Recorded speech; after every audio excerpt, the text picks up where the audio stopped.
When you order a LoveSac couch, this is how it is delivered to your home. It comes in these boxes that you must put together. You can see that it is very, very packed really nicely and really well.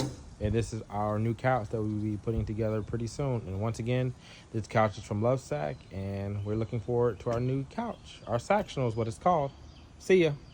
This is a deep sea. So we purchased this about 2 or 3 weeks ago.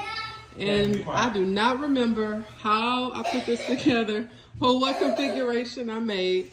And I really recommend that LoveSac remind you or like send you a configuration on your line graph, because I don't remember. It took them so long to ship it. So we have items everywhere in this house trying to figure out which side goes where before we start to open it, take it apart. So let's see how it goes.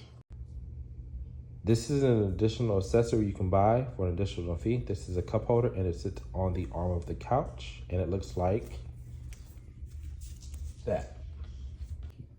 This is the floor piece that allows you to line all of the couch on the floor. You put them in the pegs and it sits seamlessly. And this is the locking mechanism that locks the couch together to make sure it's secure and the pieces don't move.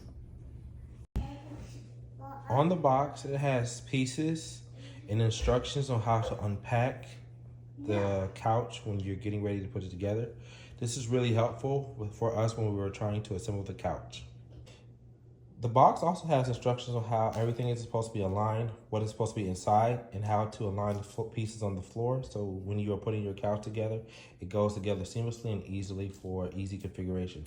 You can see how many different configurations you can make, and this is how you put your sectional together. And there's the finished project.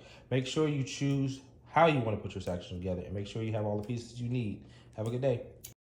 We first organized the boxes based on the setup of the couch. Then we made sure to put on all the slip covers and built the couch along the way. The first part was pretty easy, but because this is a sectional, it kind of got a little complicated when we got to the turn. As you can see, it took us a few times, but we eventually got it after all.